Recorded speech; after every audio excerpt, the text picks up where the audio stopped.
Bonsoir et bienvenue à tous, nous sommes le jeudi 16 janvier, il est l'heure de l'info. Pour lutter contre le réchauffement climatique, des arbres d'Arizona sont plantés en Haute-Marne, vous le verrez. Un service de location de vélos en libre service dans 52 gares du Grand Est, nous vous présenterons le dispositif. Ces chiens sont des héros du quotidien, ils accompagnent les personnes en situation de handicap ou dans le besoin. En fin de journal, nous recevrons Manon Collinet pour les sorties du week-end. Au programme, un match du CVB 52, du cinéma et de la danse.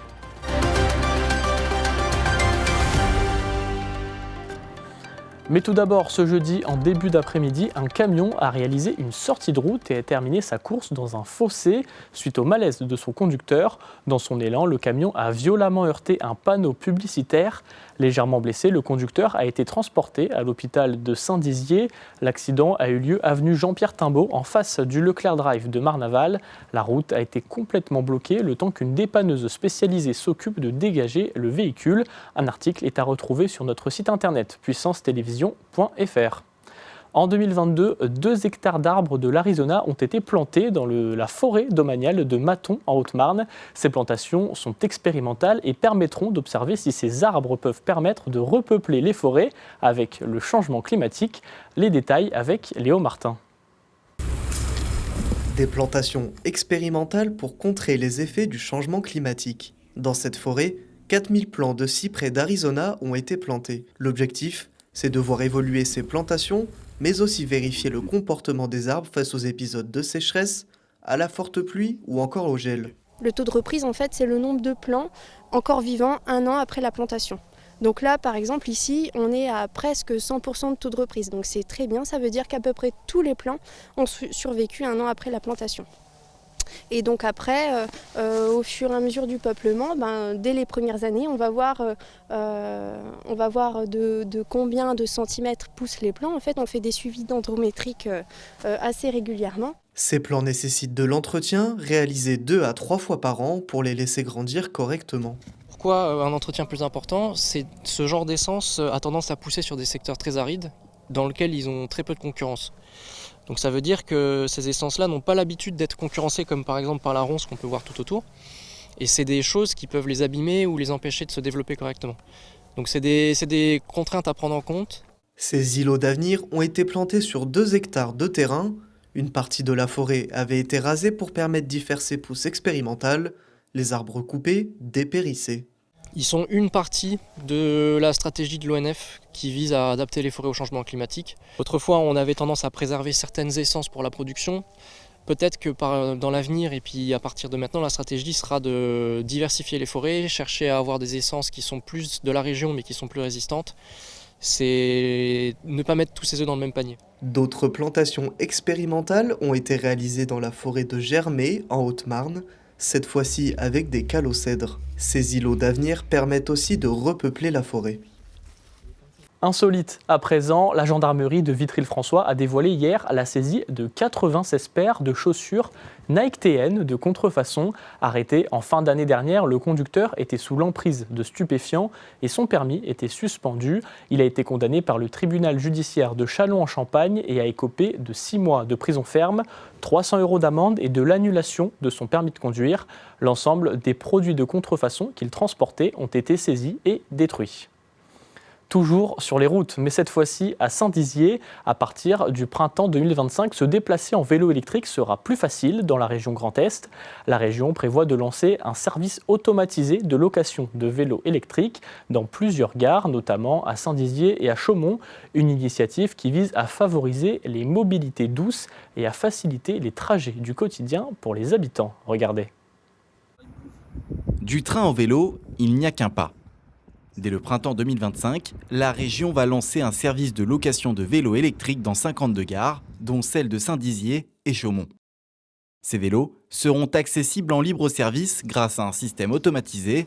L'objectif, favoriser l'intermodalité en combinant plusieurs modes de transport complémentaires, comme le train pour des longues distances et le vélo pour les derniers kilomètres à l'arrivée. Ça permet à quelqu'un qui travaille par exemple à Châlons et qui habite Saint-Dizier de pouvoir se rendre à son travail en vélo puis en train. Donc la région montre à travers cela qu'elle est très engagée sur les mobilités décarbonées avec le train et sur les mobilités douces avec le vélo. Ce projet s'appuie sur l'expérience du réseau Fluo Grand Est. Inspiré par des modèles européens comme ceux des Pays-Bas, ce dispositif entend répondre aux attentes des usagers en proposant une alternative pratique et écologique à la voiture individuelle. Nous, on pense que les gares, c'est vraiment des entrées de ville. Et donc, quand tu arrives ici, il faut, un, que ce soit beau, évidemment, et deux, que ce soit tout de suite accessible pour le reste du territoire. Donc, d'avoir le vélo là, et on vient d'ailleurs d'ouvrir un très beau parking à vélo qui est sécurisé, c'est un atout énorme, et la région nous permet de faire ça. Un projet qui trouve un écho favorable auprès des habitants de Saint-Dizier. Je pense que ça peut être assez utile, oui.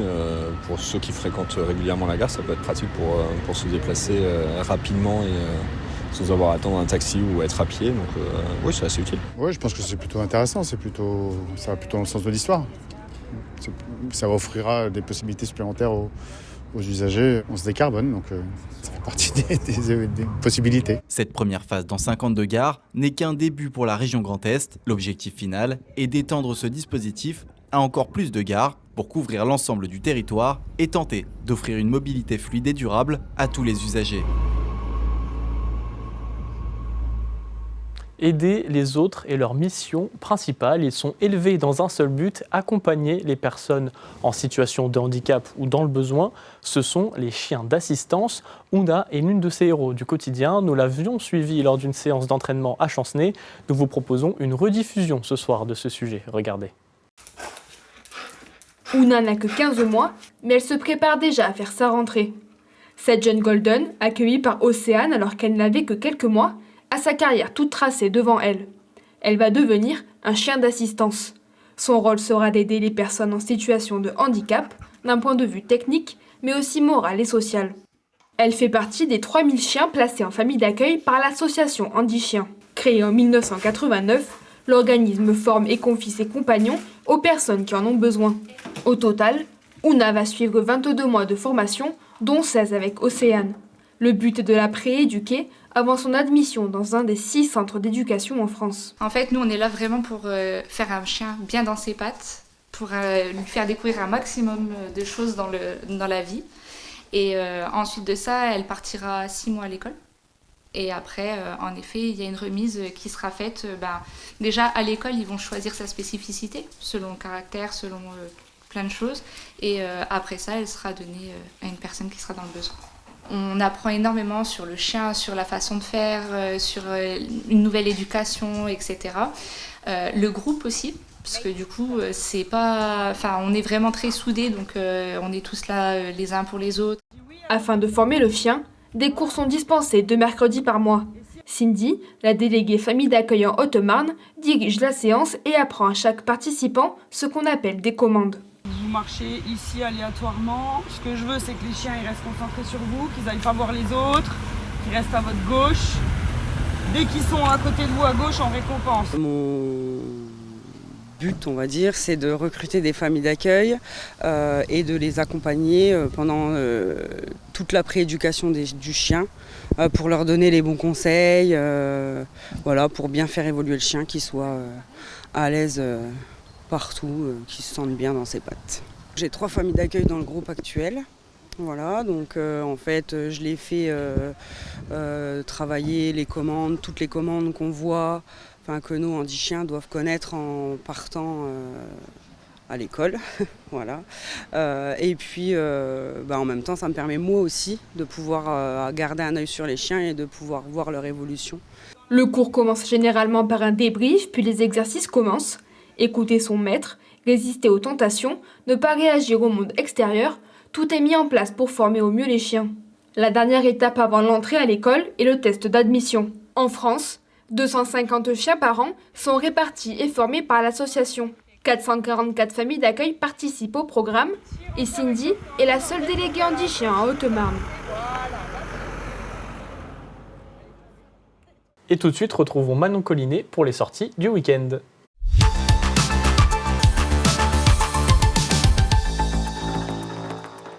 Bonsoir Manon. Bonsoir Paul. Nous te retrouvons aujourd'hui pour la première fois de cette année 2025 avec de nouvelles idées de sortie sur le territoire, en Marne, en Meuse et en Haute-Marne. Quel est le premier événement que tu nous as déniché ? Je suis ravie de vous retrouver en 2025 pour vous proposer de nouveaux temps forts dans nos départements. Et on commence cette chronique avec la venue de l'orchestre de l'Opéra de Reims à Vitry-le-François.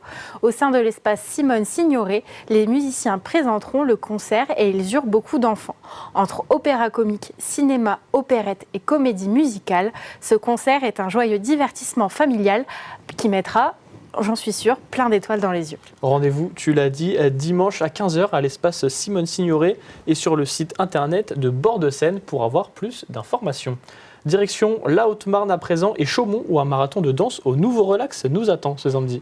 Oui, tout à fait. C'est une soirée bien animée qui se prépare à Chaumont avec pas moins de 3 représentations dans la soirée. Cette soirée sera justement l'occasion de découvrir 3 spectacles pour le prix d'un dans une soirée rythmée par des duos portés par une jeune génération assoiffée de rencontres et de partage. Boys Club, C'est Arrivé et Sigis seront à l'affiche. Découvrons justement tout de suite un extrait de Boys Club.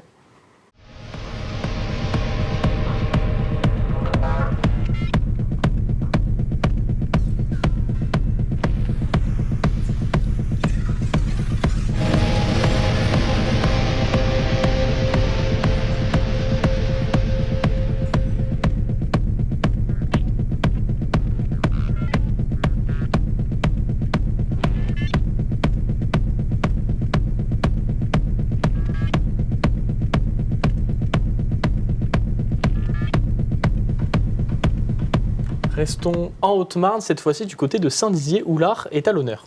Oui, il est peut-être déjà arrivé que vous tombiez sur un tableau en vous demandant qu'est-ce qu'il représente. L'atelier Les Dessous de l'Art de Saint-Dizier a décidé de répondre à ces questions. Notre journaliste Janice Gallard vous propose ce soir de découvrir des œuvres sur un thème bien particulier, celui du chien. Vous voyez cette œuvre ? Il s'agit à l'origine d'une estampe datant du 19e siècle d'Augustin le Grand, intitulée Valentine de Milan. Inspirée du tableau d'un autre artiste, on y voit la veuve de Louis d'Orléans en deuil suite à la perte de son mari. Sur ce tableau, ce n'est pas la femme sur laquelle on va se focaliser, mais sur son fidèle compagnon qui la regarde et partage sa peine. Oui, alors effectivement, la fidélité est souvent un des symboles du chien. Et donc, on va le retrouver au pied de personnes, alors des couples par exemple, pour des mariages, mais également, et c'est le cas ici pour ce tableau de Valentine de Milan, qui vient de perdre son mari, qui vient d'être assassiné. Et donc là, on évoque la fidélité, bien sûr, conjugale. Qu'il soit de chasse ou de compagnie, au fil des siècles, le meilleur ami de l'homme a évoqué plusieurs symboliques. Le 14 janvier, je me suis rendue à l'atelier Les Dessous de l'Art qui avait pour thème, vous l'aurez deviné, notre canidé préféré. J'ai pu découvrir à travers plusieurs œuvres les différentes représentations du chien. Et je n'étais pas la seule à étoffer ma culture artistique. Je savais que j'allais apprendre quelque chose justement par rapport au chien. Je ne savais pas vraiment quelle place il avait dans un tableau. Son entourage ne sait que faire pour la faire reprendre pied dans la réalité. Le 18 mars aura lieu la prochaine édition des Dessous de l'Art. Cette fois, la star sera un autre animal de compagnie bien connu. Je veux bien sûr parler du chat. Donc on va trouver... Il est d'ores et déjà possible de s'inscrire au prochain atelier le 18 mars prochain. Parlons sport maintenant et retournons à Chaumont.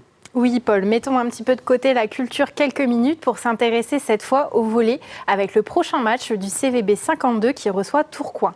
Et c'est le moment d'encourager les CVBistes puisque Tourcoing est 2e du championnat et Chaumont 3e. Rendez-vous dimanche 16h, vous retrouverez le résultat de cette rencontre mais également celle de la Ligue des Champions qui a lieu ce soir dans l'Infosport de Gaël Bossu lundi prochain. Pour clôturer cette chronique, Manon, pourquoi pas un petit peu de cinéma ? Oui, un peu de cinéma. Partons à Contrisson pour l'événement incontournable Cinéma Enco Paris. Cette fois, vous aurez l'occasion de retrouver le film La Vallée des Fous, une comédie dramatique de Xavier Beauvois avec Jean-Paul Rouve, Pierre Richard et Madeleine Beauvois. C'est le 19 janvier, 15h30, à la salle des fêtes de Contrisson. Merci Manon pour toutes ces sorties du week-end. Encore un week-end, on ne s'ennuiera pas sur notre territoire. Merci beaucoup, bonne fin de semaine.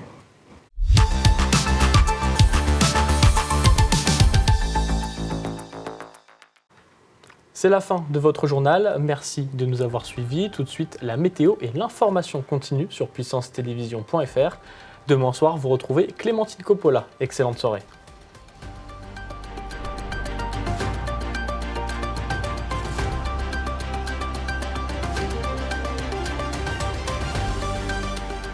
Toute l'actualité en continu à retrouver sur notre site internet et notre application mobile.